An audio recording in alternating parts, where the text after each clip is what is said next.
स्वः तत्सवितुर्वरेण्यं भर्गो देवस्य धीमहि धियो यो नः प्रचोदयात्।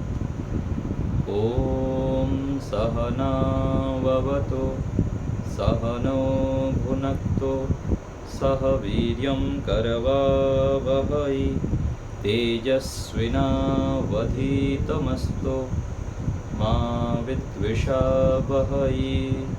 ॐ शांति शांति शांति। सभी को सादर नमस्ते। ईश्वर की महती अनुकंपा से हम इस समय ब्रह्म विज्ञान पुस्तक का स्वाध्याय करते हैं। ब्रह्म विज्ञान के अंतर्गत आज हम पढ़ेंगे योग विद्या व विज्ञान। पृष्ठ संख्या 105 ब्रह्म विज्ञान पुस्तक में निकालिए। योग के बिना कोई भी व्यक्ति जीवन में सफल ना हो रहा है और ना होगा। जीवन व्यवहार में शुभ कर्मों का करना, अशुभ को छोड़ना, शुभ कर्मों को भी इतना उच्च बनाना कि केवल निष्काम कर्म रह जाए। तो शुभ कर्म में 3 विभाग होता है, अशुभ कर्म, मिश्रित कर्म और शुभ कर्म। तो सकाम कर्म के ये 3 विभाग है, सकाम कर्म और निष्काम कर्म। तो सकाम कर्म में जो 3 विभाग है, शुभ, अशुभ और मिश्रित, तो अशुभ से छूटकर मिश्रित से आगे श्रेष्ठ होता है शुभ कर्म। तो शुभ कर्मों को भी हम इतना अधिक मात्रा में करने लग जाए, बार बार अभ्यास करते हुए, कि वह फिर निष्काम में बदल जाए और निष्काम कर्म करने वाले हम बन जाए। कोई भी बात केवल कहने मात्र से सिद्ध नहीं होती, प्रमाणों से जो सिद्ध हो उसे सत्य जाने। तो बहुत सारी बातें हम सुनते हैं, यहाँ पर पढ़ते हैं, लेकिन वह प्रमाणों से सिद्ध होना चाहिए। यदि प्रमाणों से सिद्ध नहीं है तो उसको हम सत्य ना माने और उसको सत्य मानना भी नहीं चाहिए, क्योंकि जो 8 प्रमाणों से प्रत्यक्ष आदि प्रमाण है उसमें सिद्ध होता है वही सत्य है। योग चित्त की एक विशिष्ट अवस्था है। यह मन चित्त जड़ वस्तु है, फिर भी 2 मिनट बस में नहीं रह सकता। भले ही वर्षों से जानता है, मानता है, कहता रहता है, लेकिन वह मन को बस में नहीं रख पाता। मन के विषय में जानता है कि मन जड़ है, मैं चलाने वाला चेतन आत्मा हूँ, फिर भी मन को बस करना बहुत अधिक कठिन हो जाता है। जड़ चेतन की अलग अलग विशेषताएं हैं, परंतु बड़े बड़े वैज्ञानिक भी चेतन को जड़ का मिश्रण ही मान रहे हैं। तो वैज्ञानिक लोग भी मन के विषय में ठीक मान्यताएं नहीं बना पा रहे हैं, अलग से उसको जड़ रूप से स्वीकार पूर्ण रूप से नहीं करते हैं, फिर उसमें और भी अलग अलग अवचेतन माइंड और ऐसे जोड़ दिए। वास्तविकता क्या है? मन बिल्कुल पूर्ण रूप से जड़ पदार्थ है, उसको हम अपने हिसाब से चला सकते हैं। दर्शन और विज्ञान दोनों स्वीकार करते हैं कि कारण के गुण कार्य में आते हैं। जैसे पीले रंग के धागे से पीला वस्त्र बनेगा, और सत्वरज तमरूप प्रकृति से बना मन भी पृथ्वी, अग्नि, जल, वायु की तरह जड़ है। तो कारण के जो गुण है वो कार्य में आता है, और ये मन, बुद्धि, शरीर आदि क्या है? यही प्रकृति के पदार्थों से बनने के कारण ये भी जड़ है। परंतु चेतन आत्मा का संयोग होने से मन चेतन जैसा दिखता है और अनुभव होता है। चेतन आत्मा के संयोग होने के कारण मन जड़ दिखता है और जड़ मान के हम चलते हैं। तो जैसे हमारा शरीर जड़ होते हुए भी आत्म संयोग से चेतन दिखता है, और हम व्यवहार में क्या मान के चलते हैं, अपने आप को भूलते हुए शरीर को ही मैं मानते हुए चलते हैं, शरीर को ही मैं मान के चेतन मान के चलते हैं। जो ज्ञान आदि संवेदनशीलता का अनुभव नहीं करता वह जड़ है। चेतन तत्व आत्मा शरीर रूपी साधन से संबद्ध होने पर अपनी क्रियाएं करने लगता है। इसलिए जिनके मत में 5 भूतों के संघात मात्र से ही शरीर चेतन होकर क्रियाएं करने लगता है, उनका मत ठीक नहीं है। तो कुछ मान्यताएं ऐसे हैं कि 5 भूत से मिल जाने पर शरीर में चेतनता आ जाती है और शरीर चेतन रूप है, शरीर अपने आप चल रहा है, इसको चलाने वाला कोई अंदर चेतन आत्मा नहीं है, शरीर ही एक चेतन पदार्थ है। तो उनका मत मानने पर तो मृत्यु का ही अभाव हो जाना चाहिए, जो प्रत्यक्ष से विरुद्ध है। तो मृत्यु के अभाव अर्थात मृत्यु होना ही नहीं चाहिए, क्योंकि यहाँ पर हम देखते हैं शरीर तो पड़ा रहता है, शरीर रहते हुए भी वो उसमें प्राण संचार नहीं होता है। यदि शरीर ही आत्मा है, शरीर ही चेतन है, शरीर के आधार पर यदि सब कुछ है, तो शरीर तो मृत्यु के बाद भी रहता है। तो ये प्रत्यक्ष से विरुद्ध है, इसलिए शरीर को चेतन नहीं मानना चाहिए, शरीर तो जड़ ही है। जड़ तत्व में क्रिया उत्पन्न करने के लिए जड़ तत्व में क्रिया उत्पन्न करने के लिए चेतन की जरूरत पड़ती है। व्यवहार, विज्ञान, दर्शन से यह सिद्ध है। व्यवहार से यह सिद्ध होता है कि कोई भी जड़ वस्तु में क्रिया चेतन के बिना नहीं होती।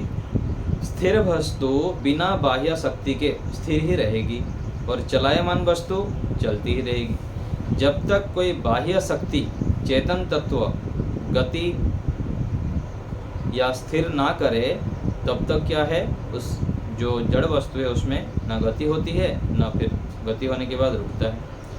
एक चलने वाला दूसरा चलाने वाला, एक चलने वाला है, एक दूसरा चलाने वाला है। एक जड़ वस्तु है और चलाने वाला चेतन है। एक रुकने वाला है और दूसरा रोकने वाला है। एक जड़ है, दूसरा चेतन। तो ये 2 पदार्थ हो गए, जड़ और चेतन। इसको बार बार इतना बल इसलिए दे रहे हैं समझाने की दृष्टि से कि हम अच्छे प्रकार से समझें कि मन अलग वस्तु है और मैं आत्मा अलग हूँ। तब हम मन के विषय में ठीक से जानकर फिर उसको अपने बस में रख सकते हैं और उसको बस में करने के लिए प्रयत्न पुरुषार्थ भी कर सकते हैं। तो आगे कह रहे हैं कि मन जड़ है, चित्त मन जड़ है, पर यह जीवात्मा के बाह्य विषयों का ज्ञान कराने का साधन है। मन जड़ता है, लेकिन आत्मा जो है बाहर जो भी विषय का ज्ञान करता है वह मन के माध्यम से ही करता है और आत्मा का एक साधन है मन। जैसे टेलीफोन को नहीं पता होता कि उस पर क्या बात हो रही है, उसको कुछ भी पता नहीं, वो साधन रूप में हम बातचीत करते हैं, सारे क्रियाएं करते हैं। तो टेलीफोन की तरह मन भी जड़ है। मन रोका जा सकता है। जैसे विद्यार्थी जड़ मन को परीक्षा देते समय 3 घंटे तक रोक लेता है। उस समय उसे खाने, पीने, देखने और सैर करने आदि की बात कुछ भी नहीं सुहाती है, कोई विचार नहीं आता, क्योंकि वह परीक्षा के महत्व को जानता है। इसी प्रकार विषय जो ईश्वर का ध्यान करते समय भी ईश्वर का महत्व समझ जाने पर योगाभ्यासी का मन रुक जाता है। तो यदि हम योगाभ्यास का महत्व, ईश्वर का महत्व समझ लें तो फिर मन को रोक सकते हैं। तो सामान्य इच्छाएं नियम बनाने, संकल्प करने से और तीव्र इच्छाएं अभ्यास करने से रुकती हैं। एक तो हो गया सामान्य इच्छाएं, और दूसरा, विशेष तीव्र इच्छा पूर्वक संकल्प पूर्वक यदि हम प्रयास करेंगे तो उसको रोक सकते हैं। सदा स्मरण रखें कि ईश्वर के बनाए हुए इस मन को मैं ईश्वर की दी हुई शक्ति से चलाता हूँ, ना कि यह जड़ मन स्वयं चला जाता है, भाग जाता है। तो ये हमको सदा स्मरण रखना चाहिए कि ईश्वर की दी हुई शक्ति से और मैं आत्मा इसको चला रहा हूँ। मन अपने आप नहीं चल सकता है, उसको चलाने से ही चलेगा और चलाने वाला मैं आत्मा हूँ। आगे रोकने में कठिनाई। मन को जब हम बस में करना चाहते हैं तो बहुत कठिनाई होती है, बिल्कुल बहुत अभ्यास के बाद भी नहीं होता है। तो कह रहे कि नियम संकल्प के बिना मन को स्वतंत्रता से विचारने दिया जाता है।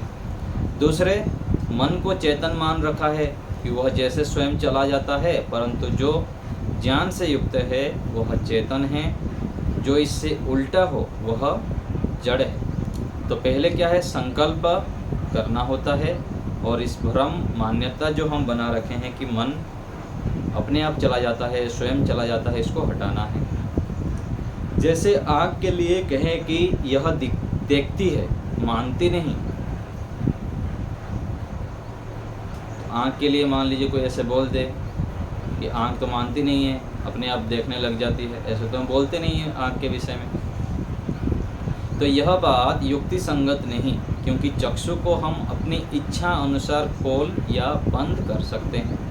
इसी प्रकार मन को भी अपनी इच्छा शक्ति से विषयों से खींच सकते हैं, हटा सकते हैं।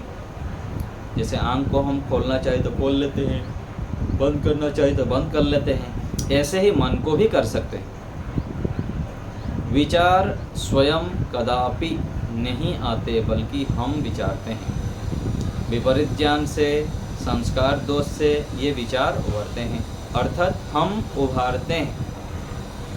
ये हमको निश्चय करना है कि हम स्वयं उभारते हैं और बार बार हम गलत चीज़ों से हटा के यदि अच्छे विचारों पे लगाएंगे, ईश्वर विषयक चिंतन में लगाते रहेंगे, तो फिर जो मन आज हमारे बस में नहीं होता है उसको हम बस में कर सकते हैं, नियंत्रण में कर सकते हैं और अपने हिसाब से उसको चला सकते हैं। तो मन की 5 अवस्थाएं हैं: क्षिप्त, मूढ़, विक्षिप्त, एकाग्र और निरुद्ध अवस्था। तो क्षिप्त क्या है? चंचल। रजोगुण की स्थिति में क्या होता है? मन चंचल हो जाता है, हम चाहते हैं तब भी रुकता नहीं है, अथवा हम अपने नियंत्रण में रख नहीं पाते हैं। मूढ़ अवस्था क्या है? मूर्छित अवस्था, अथवा ज्ञान विज्ञान से शून्य। केवल ऐसे होता है ना, ध्यान में हम बैठे रहते हैं और पता नहीं लगता, हम उगते रहते हैं और ज्ञान काम ही नहीं करता है। वो क्या है? मूढ़ अवस्था है, तमोगुण की स्थिति है। पहला है चंचल, दूसरा है मूर्छित अवस्था अथवा ज्ञान विज्ञान से शून्य रहना। तीसरी अवस्था है विक्षिप्त। इसमें चित्त की एकाग्रता आरंभ में तो होती है लेकिन किसी बाधा से भंग हो जाती, यथा बाहर की आवाज़ आदि से और आंतरिक वृत्तियों से। तो ये जो तीसरी अवस्था है ये अनेक साधकों की स्थिति है। थोड़ी देर के लिए मन एकाग्र हो जाता है, ईश्वर में लग जाता है, फिर हम उसको अपने वश में रख नहीं पाते हैं।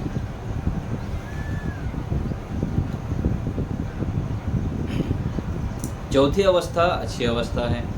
इसमें चित्त की एकाग्रता बनी रहती है।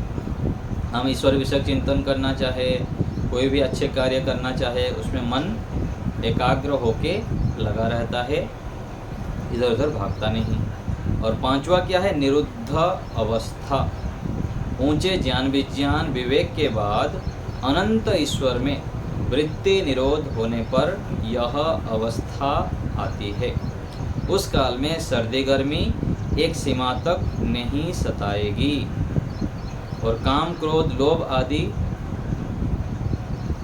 मर नहीं जाते लेकिन रुक जाते हैं। मर जाना अर्थात नष्ट पूरा नहीं होता है इस अवस्था में, लेकिन ये रुक जाते हैं। जब चाहे उसको हम रोक पाते हैं, अपने मन को पूरा नियंत्रण में रख पाते हैं।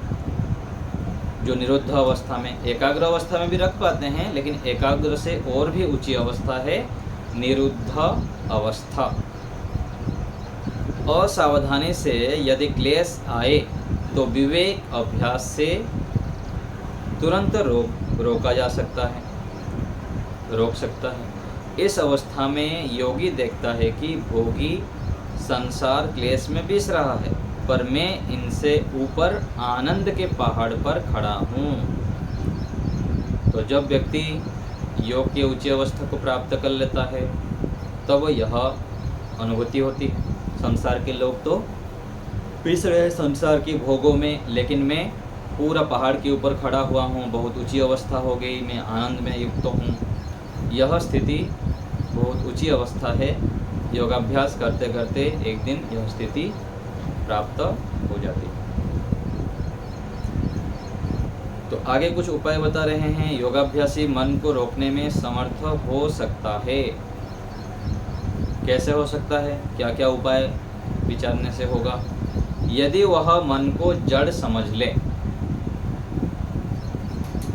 तो मन जड़ है, इसको हजारों बार लाखों बार आवृत्ति करके निश्चय करना है। एक तो शब्द ज्ञान, शाब्दिक रूप में हमें ज्ञान हो गया, लेकिन इसको तत्व ज्ञान के रूप में ले जाने के लिए बार बार चिंतन मनन आदि करना होता है, तब जाके हो सकता है। दूसरा है स्वयं को मन का चलाने वाला जान ले कि मन जड़ है, उसको मैं चलाने वाला आत्मा हूँ। उदाहरण बहुत सारा रखनी पड़ेगी, जैसे आँख के विषय में दे दिए, गाड़ी है, मोबाइल है, कोई भी पदार्थ है, कोई भी हम यंत्र चालू करते हैं, कुछ भी चालू करते हैं तो वह चलाने पर ही चलता है। ऐसे ही मन भी जड़ वस्तु है, यह निश्चय करना है। तीसरा है संसार के विषय में दुख अनुभव करें। तो संसार के जो व्यक्ति, वस्तु, स्थान आदि में मन लग जाता है, उसमें दुख देखें कि इन सब में दुख भरा हुआ है। ऐसे अनुभव करने पर फिर मन रुक जाता है, संसार की ओर नहीं जाता है। और चौथा है स्वस्वामी संबंध का नाश कर दे। अपने में स्व अर्थात सेवक हूँ और इसका स्वामी मन, इंद्रियां, शरीर, जो भी मेरे पास साधन हैं, ज्ञान है, बल है, धन है, सब का स्वामी ईश्वर है और ईश्वर में ही मुझको मन लगाना है। नहीं तो यदि इस सब में आसक्त रहते हैं फिर नहीं हो पाता है, मन रुकता नहीं है।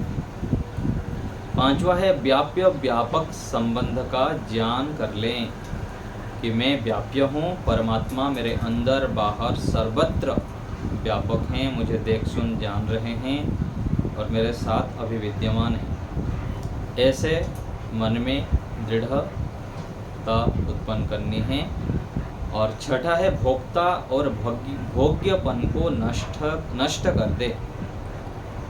तो भोक्ता अर्थात भोगने वाला, मैं भोगने वाला हूँ, ये सब मेरे ही साधन हैं, मेरा ही है, इसे स्वस्वामी संबंध था। ऐसे ही भोक्तापन और भोग्यपन को भी नष्ट करना होता है। सातवां है ईश्वर प्रणिधान बना लें। ईश्वर में ही अपने आप को खो देना, ईश्वर की ही अनुभूति को बनाए रखना, ईश्वर से प्रार्थना करनी है और संकल्प लेनी है, तब फिर मन बस में हो जाता है। आगे है शरीर और संसार को अनित्य समझ लें कि ये शरीर भी अनित्य है, संसार भी अनित्य है, मुझे तो नित्य को ही प्राप्त करना है। अनित्य के पीछे भागूंगा तो मुझे बहुत दुख, कष्ट, बाधाएं मिलने वाला है। आगे है ऋषियों के निर्णयों पर विश्वास करें। जो ऋषि लोग ने जो जो निर्णय किए हैं, ईश्वर में ही रुचि उत्पन्न करें और संसार को केवल साधन रूप में प्रयोग करें। तो ये जो ऋषियों ने बहुत सारे मान्यताएं बना रखे हैं हमारे लिए, इसको हमें दृढ़ करना है और विश्वास उत्पन्न करना है। ऋषियों ने हमारे लिए जो नियम बताए हैं। आगे है व्यवहार काल में भी मन को नियंत्रण रखने का अभ्यास करें। एक तो ध्यान के समय हम मन को वश में करने का प्रयास करते हैं, ईश्वर में लगाते हैं, और दूसरा है व्यवहार काल में भी बार बार ये संकल्प लेना है, प्रयत्न करना है कि मन जड़ वस्तु है, इसको मुझे नियंत्रण में रखना है और मन के ऊपर हर समय निगरानी रखना है। मन में क्या क्या विचार चल रहा है, मैं बैठा हूँ तो व्यवहार काल में भी मन को नियंत्रण में रखने का और उसको निरीक्षण करते रहे। और 11वां है प्रलय अवस्था का संपादन करना। तो प्रलय अवस्था बताया था कि शरीर से लेकर पूरा संसार को मन में ये संकल्प करना है, ये सब नष्ट होने वाला है और सभी को प्रलय अवस्था में ले आना है, सबको पूरा नष्ट कर देना है। केवल अंधकार ही अंधकार, मैं और मेरे परमात्मा, ऐसे मानसिक रूप में हमें करना है। आगे है योग में बाधक अविरति।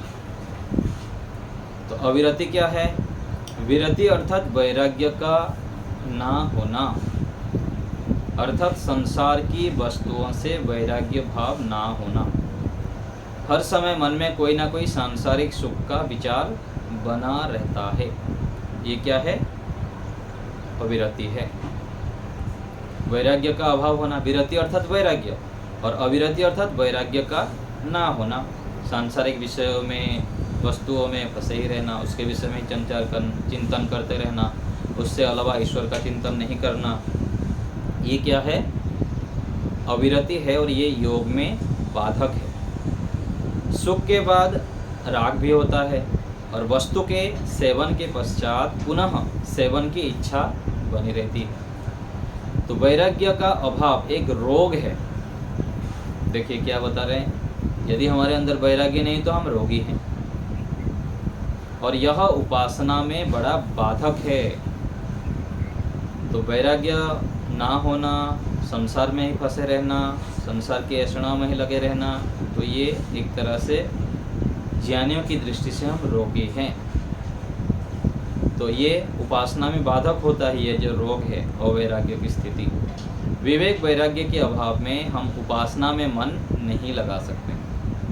यदि हमारे पास विवेक अर्थात तत्वज्ञान नहीं है, वैराग्य नहीं है, ईश्वर में अत्यंत प्रीति नहीं है, तो फिर हम उपासना में मन को नियंत्रण नहीं कर सकते हैं।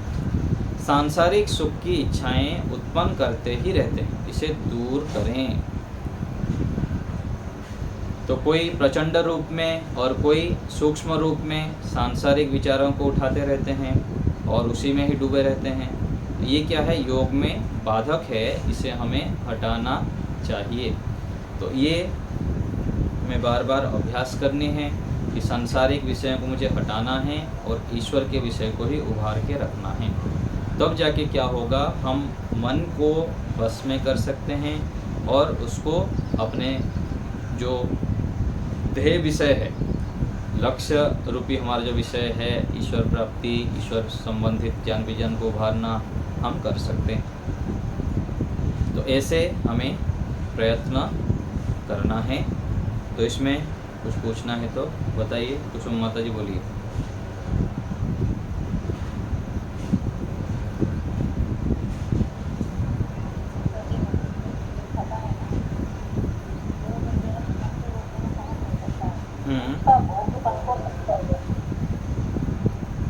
हाँ, क्या बोलिए फिर से। योग अभ्यास मन को रोकने में समर्थ हो सकता है यदि वह छठा है ना, भोक्ता भोग को नष्ट कर दे।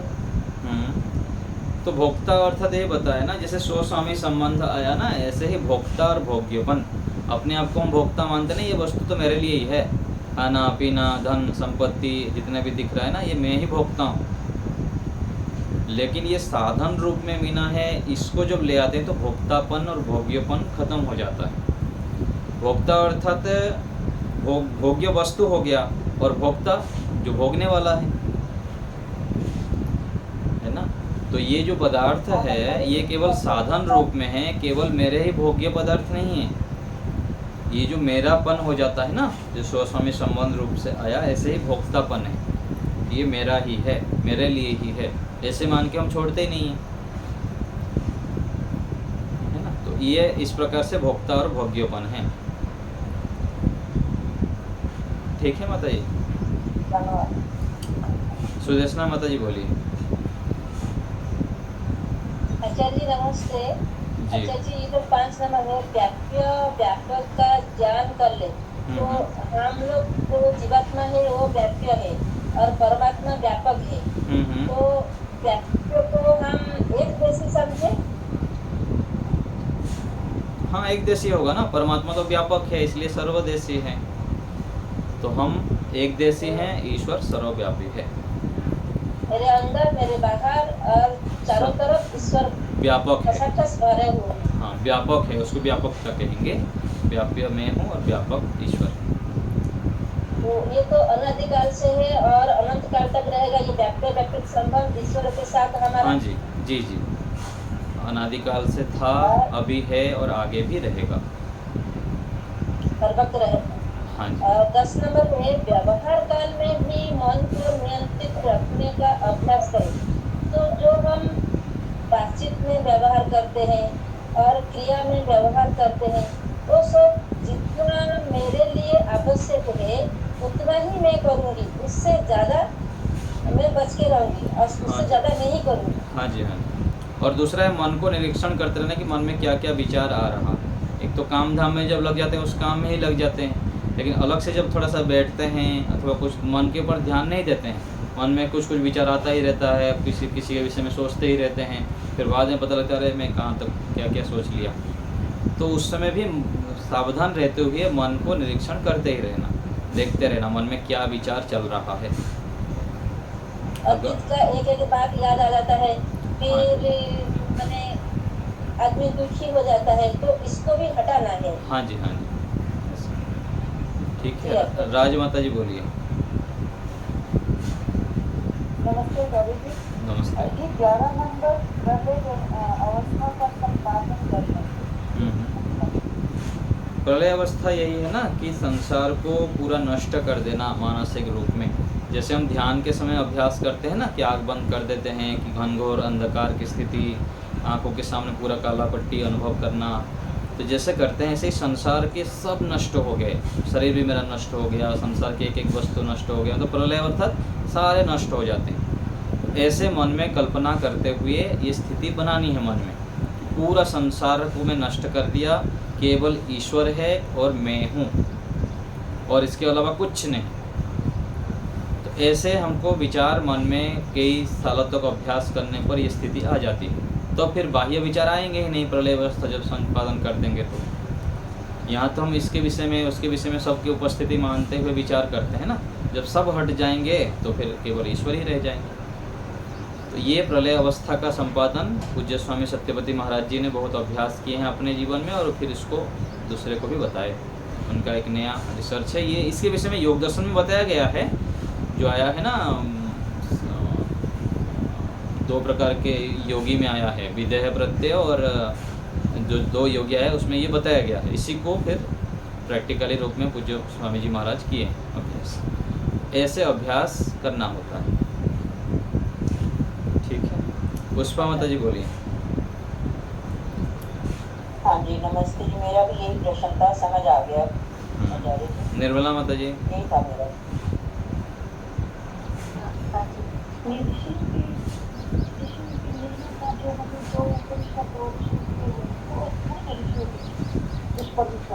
हाँ, ऋषियों ने जो नियम हमारे लिए बताए हैं ना कि संसार में भोगों को अधिक भोगेंगे तो बढ़ता ही जाएगा।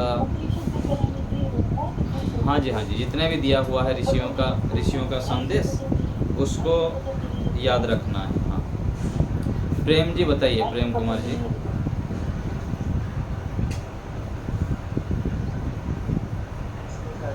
नमस्ते जी।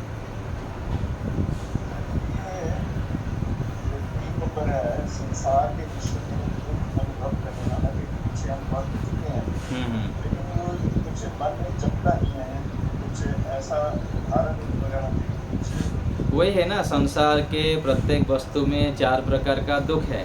जब तक हम जीवन छोटे से आयु से अभी तक सोचते रहिए, कोई भी व्यक्ति से संबंध किए उससे कैसे दुख मिला, किसी वस्तु को हम पकड़े उससे दुख मिलता है।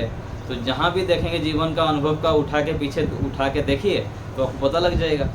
जिसको हम सुखदायी माने घर बना दूंगा तो सुखी हो जाऊंगा, फिर उससे भी दुख चिपक जाता है, फिर उसके सारा मेंटेनेंस करो, ये करो करो। किसी संबंध को हम निभाए, संबंध को जितना सुख हम सोचे थे कि इस संबंध में हमको इतना सुख मिल जाएगा, उतना मिला नहीं, साथ साथ दुख भी मिलता रहा। तो सुख तो है सांसारिक वस्तु में, लेकिन हमको जो चाहिए वो सुख मिलता नहीं है। तो उस सभी संबंधों में जो सुख हम चाहे थे वो नहीं मिला और साथ साथ दुख मिला, तो उस दुखों को अनुभव करें कि यहाँ पर किसी भी व्यक्ति, वस्तु, स्थान, पदार्थ कुछ भी हम पकड़ेंगे तो उसमें दुख छुपा हुआ है। उस दुखों को हम जब देखेंगे तो उसको फिर लपेटना नहीं चाहेंगे, उसको स्वीकार करना नहीं चाहेंगे हम। तो उस दुखों के विषय में बार बार विचार करनी है कि प्रत्येक वस्तु में 4 प्रकार का दुख है। उन दुखों को हमको बार बार उभारना है और उसको मन में बिठाना है कि इस तरफ जाऊंगा तो दुख साथ साथ मिलेगा और इस तरफ ईश्वर की ओर जाऊंगा तो केवल सुख ही सुख मिलेगा। तो मुझको दुख नहीं चाहिए, तो दुख की ओर मुझको नहीं उठाना है कुछ भी विचार। ठीक है। विषय जो है उनको हम वस्तुएं संबंध वस्तुएं, हाँ, कोई भी वस्तु ले लीजिए, संबंध ले लीजिए, कोई भी स्थान ले लीजिए, सभी आ जाएंगे उसमें, सांसारिक पदार्थ। वो नहीं विषय विकार जो है वो वाले विषय। कोई भी ले लीजिए, बताया ना, काम, क्रोध, लोभ, मोह ले लीजिए, कुछ भी चीज़ ले लेंगे, सभी में तो दुख छुपा हुआ है ना। चाहे अपना ले लीजिए, दूसरे का ले लीजिए, कुछ भी लीजिए, सभी में थोड़ा सुख मिलता है, साथ साथ दुख भी मिलता है। तो दुख को बार बार विचार करने पर वो दुख जब दिखेगा तो उसमें फिर मन नहीं जाएगा, फिर हम ईश्वर की ओर बढ़ेंगे और मन को गलत विचारों से हटा के व्यवहार नहीं, ऐसा नहीं होगा। जैसे एक थोड़ा अटपटा उदाहरण दूंगा।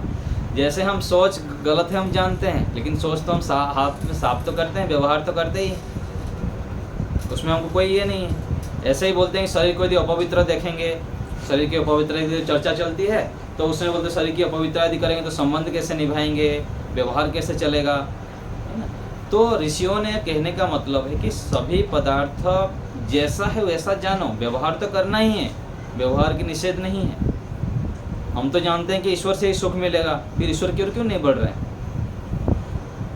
जानते तो हैं ईश्वर की ओर सुख मिलेगा, ईश्वर आनंद स्वरूप है, ईश्वर की समाधि लगानी चाहिए, मोक्ष में जाना चाहिए, सब जानते हैं, लेकिन उसकी ओर प्रवृत्ति नहीं होती। तो व्यवहार सब जगह चलता ही रहेगा, लेकिन जो यथार्थ है उसको जानना है। माँ को माँ रूप में देखना है, पिता को पिता रूप में देखना है, बेटे को बेटे रूप में देखना है, और सभी से यथा योग्य व्यवहार करना एक सीमा तक। फिर जब पता लग जाएगा कि ये केवल मेरे मुक्ति के साधन हैं, साध्य नहीं है, साध्य तो ईश्वर है, और यदि आप समर्थ हैं तो इन सब को छोड़ के फिर आप ईश्वर के यदि और बढ़ते हैं तो भी कोई दोष नहीं है। कल जैसे हमारी चर्चा चल रही थी, तो सभी जो भी व्यवहार है उसको यथा योग्य जानना चाहिए। ऋषियों ने तो बोल ही दिए कि यदि प्रत्येक वस्तु में आपको 4 प्रकार के दुख नहीं दिख रहा है तो आप मूर्ख हैं, अज्ञानी हैं, अविवेकी हैं। पूरा कठोर शब्द में बोला गया है वहाँ पर योग दर्शन के 2 पाद के श्लोक में। तो हम यदि नहीं दिख पा रहे हैं संसार के प्रत्येक वस्तु में हमको सुख ही सुख दिख रहा तो हम अज्ञानी हैं, और यदि दुख देखना शुरू कर देंगे फिर हम ज्ञान की ओर बढ़ेंगे। दुख देखना शुरू करना मतलब सारे छोड़ देना नहीं, सारे को यथा योग्य प्रयोग तो करना है, लेकिन साथ साथ जो वास्तविकता है उसको भी मन में बिठाते हुए चलना है। ठीक है, और कोई बात? आचार्य जी कहाँ तक पढ़ा दिया आज? हो गया योग विद्या और विज्ञान। इसमें आगे हम चलते हुए योगाभ्यासी मन को रोकने में समर्थ हो सकता है, उसके जो उपाय बता दिया गया, और योग में बाधक अविरति, इतना तक हम पढ़ लिए। आगे योग में बाधक स्वस्वामी संबंध है, इसको हम पढ़ेंगे। और कोई बात किसी को पूछना है तो बताइए।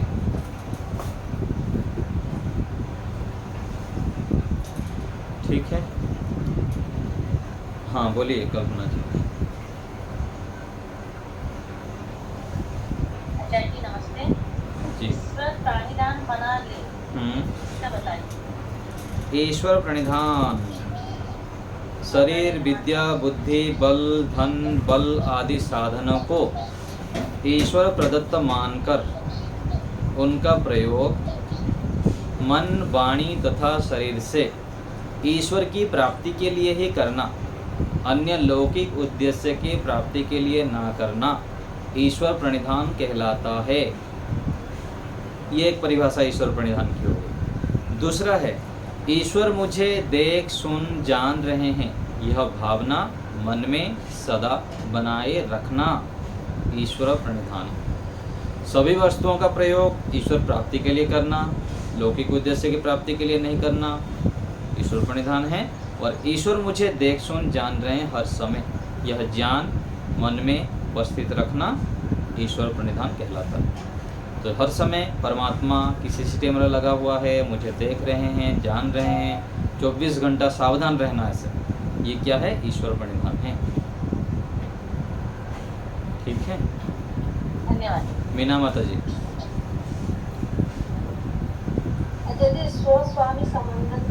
स्व और स्वामी, ये घर, मकान, दुकान, अपना शरीर, ये सब मेरा है, मैं मालिक हूँ। ऐसे हम मानते हैं ना कि मेरा मेरा मेरा सब मेरा है, मेरा वस्तु ये ले लिया, मेरे वस्तु छुएगा तो देख लेगा तुझे, ऐसे बोलते हैं ना। तो ये सबको क्या है? अपना मान के रखे हैं। जैसे जन्म होते हुए तो पूरा रजिस्ट्री करके लेके आया था माँ के पेट से, पहले से ही रजिस्ट्री हुआ है, ऐसे मान के चलते हैं ना। हमारा व्यवहार उस प्रकार से चलता रहता है। तो व्यवहार के लिए तो ठीक है, यह मेरा घर है, मेरा परिवार है, ये सब ठीक है, लेकिन वास्तविकता क्या है? ये सब ईश्वर के द्वारा दिया गया है। जैसे किराए के घर में रहते हैं तो क्या सोचते हैं? ये घर मेरा सोचते हैं क्या? मन में रहता है ना कि ये मालिक का है, दूसरे का है, उसके घर में मैं रह रहा हूँ। ऐसे ही सारे साधनों को परमात्मा को मालिक मानना, परमात्मा हमको किराए में दिए हुए हैं, ये शरीर आदि सब पदार्थ। तो ऐसे मानना क्या है? स्वस्वामित संबंध को हटाना है कि मैं स्व है, मेरा ही ये सब, लेकिन इसके स्वामी ईश्वर है। ये स्वस्वामी संबंध है। ईश्वर को सभी पदार्थों के स्वामी मानना, अपने आप को सेवक मानना कि मैं तो निमित्त मात्र हूँ। ठीक है, और कोई बात? चलिए ठीक है।